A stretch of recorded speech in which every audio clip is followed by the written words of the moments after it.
Bem-vindos ao Cinema Lógico.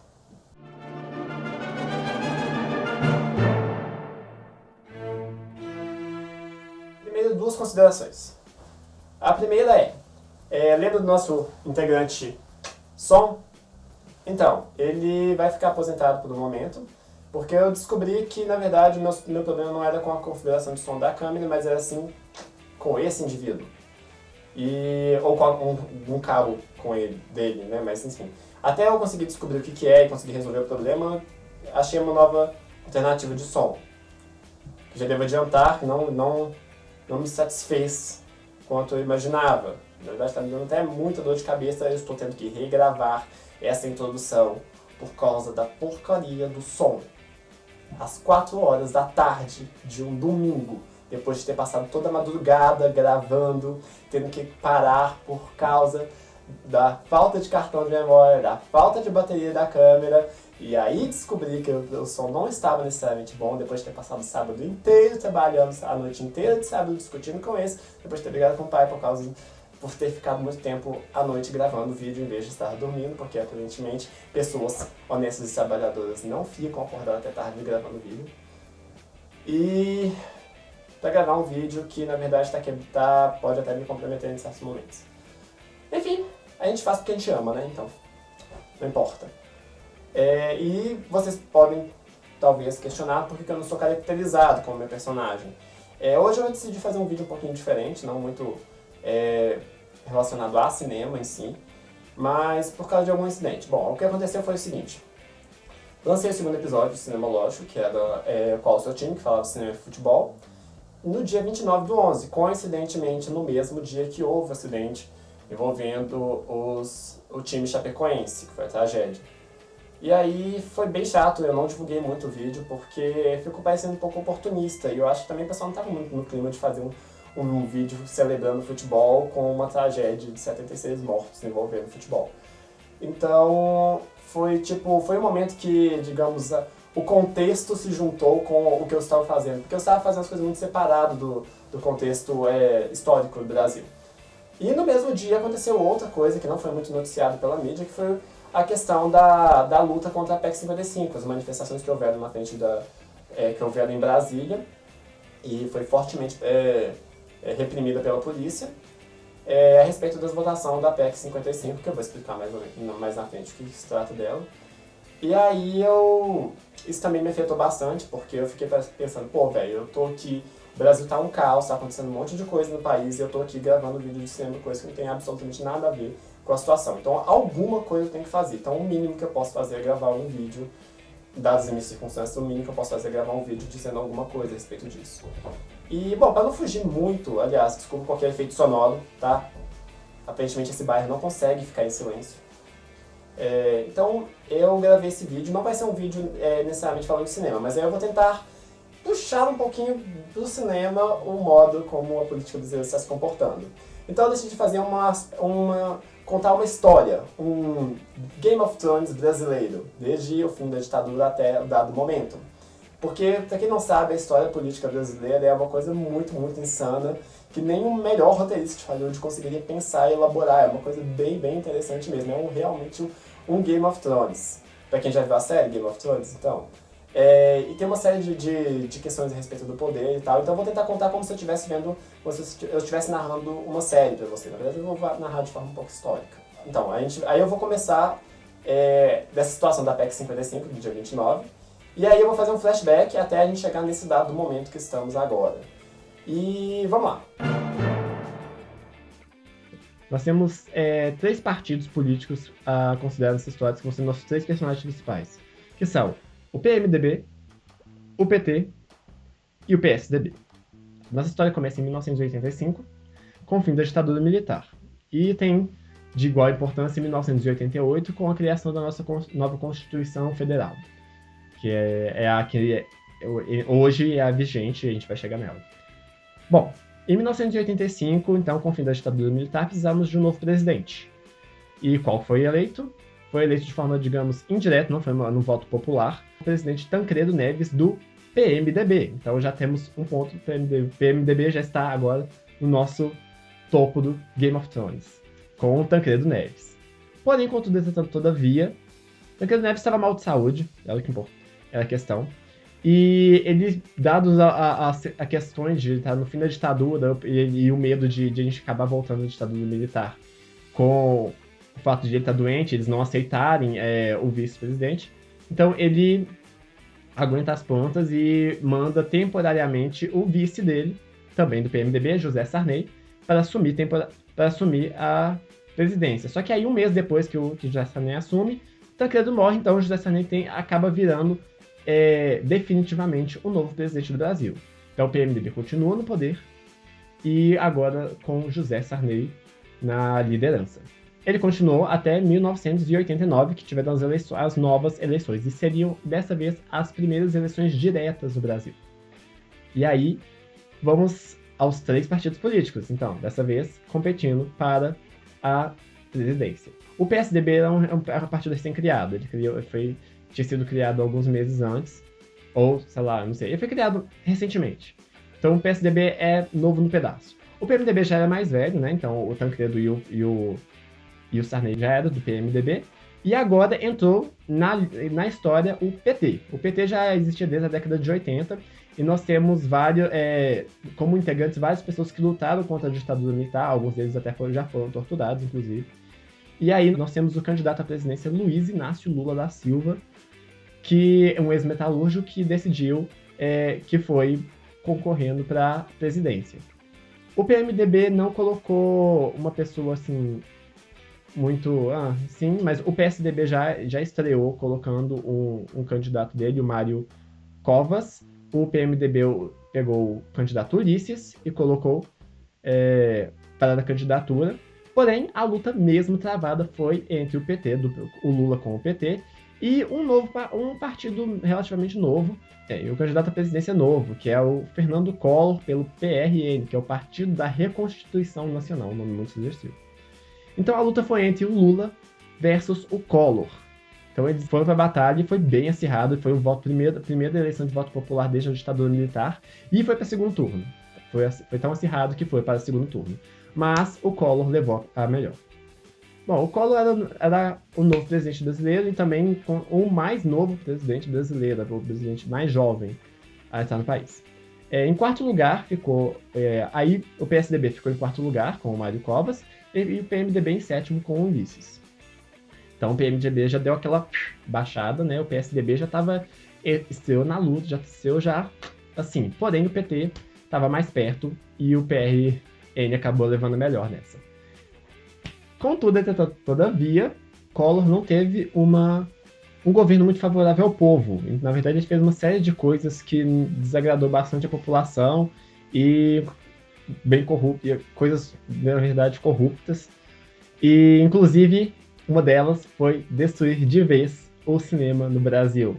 Sim, o cinema teve uma baixa, a pior baixa do cinema brasileiro, desde que ele foi criado.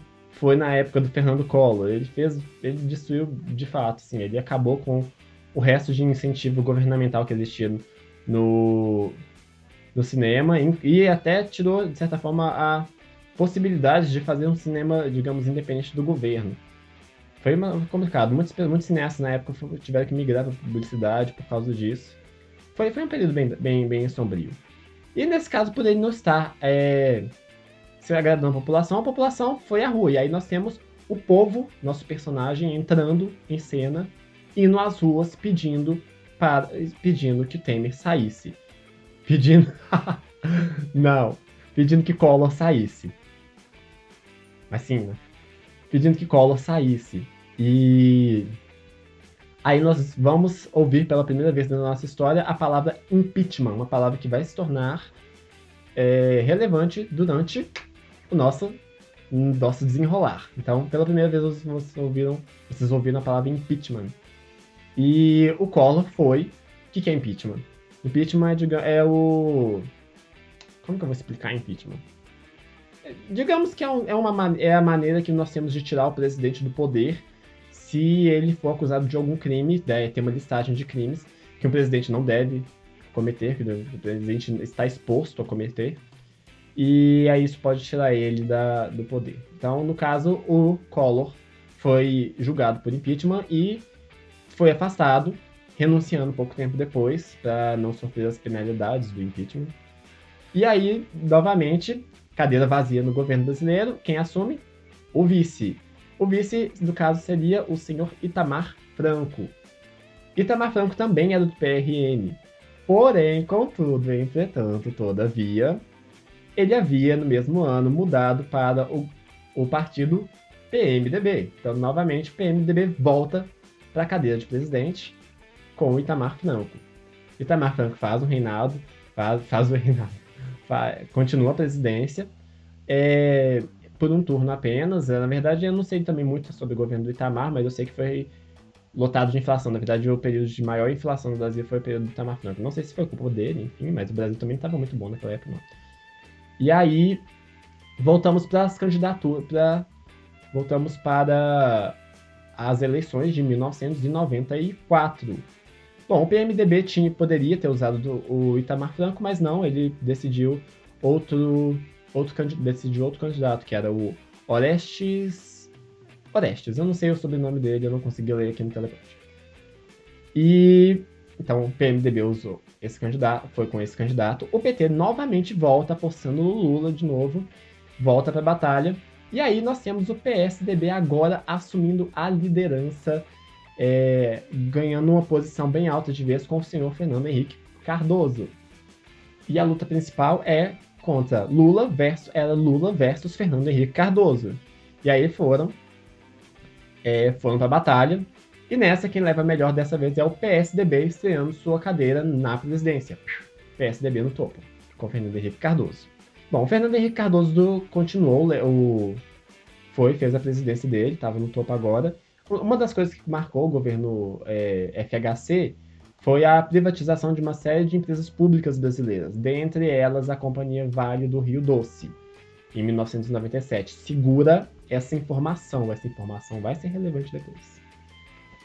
E aí, em 1998, foram novamente as eleições, e aí nós temos mais gente para a briga.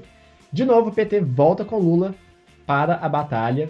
PSDB volta apostando no segundo turno do Fernando Henrique Cardoso, perdão. E o PMDB, na verdade, PMDB meio que desaparece, assim, eu não sei nada do PMDB nesse segundo turno, na verdade. E aí volta os dois para a batalha, PSDB versus PT.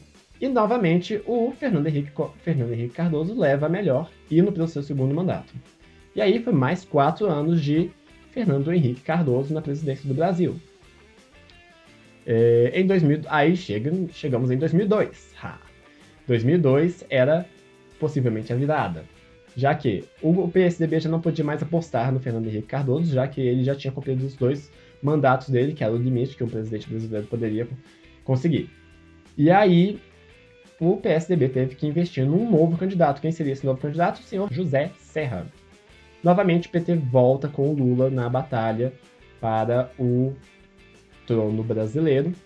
E aí, dessa vez, o PMDB reaparece, mas ele reaparece coligado com o PSDB, inclusive com a vice-presidente, a candidata a vice-presidente com o José Serra, Rita. Eu não sei, não dá dando para ler esse elefante, então Rita. Então Rita como vice-presidente do PMDB, como vice do José Serra do PSDB versus o Lula. Então, os 3 na batalha do poder. E aí vai para segundo turno, novamente. Vai para segundo turno, é acirrado, mas dessa vez o PT leva melhor e começa os anos de reinado do PT. E aí o PT começa com o Lula lá e vai indo. Porém, em 2005 nós temos um escândalo, que é o escândalo do Mensalão, que envolvendo membros do PT, num escândalo político relacionado à corrupção para, entre outras coisas, acho que a eleição do Lula. Porém, o Lula continua intocado, eles não conseguem chegar até o Lula provar que o Lula participou de alguma coisa e vai decaindo membro a membro do PT. Obviamente, isso aperta o governo Lula, né? E aí chegamos em 2006 para o segundo turno, para a candidatura dele para o segundo turno. O que, de certa forma, já está meio abalado, já que o Mensalão já começou no talo. Mas ele vai para o segundo turno, o PT, e dessa vez o PSDB O José Serra recusa a candidatura dele, ele desiste.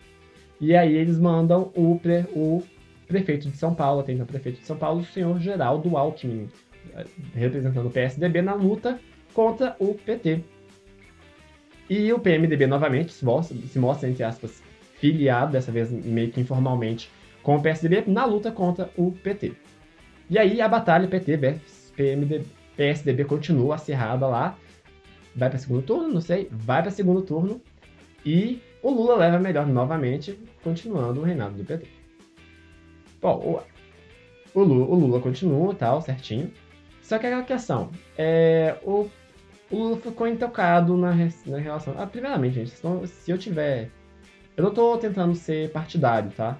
Eu tô tentando ser o mais informal possível. Então, se vocês sentiram um tomzinho de favorecimento, na verdade eu tenho meu favorecimento político, que é o povo. O que for melhor para o povo, o candidato a situação.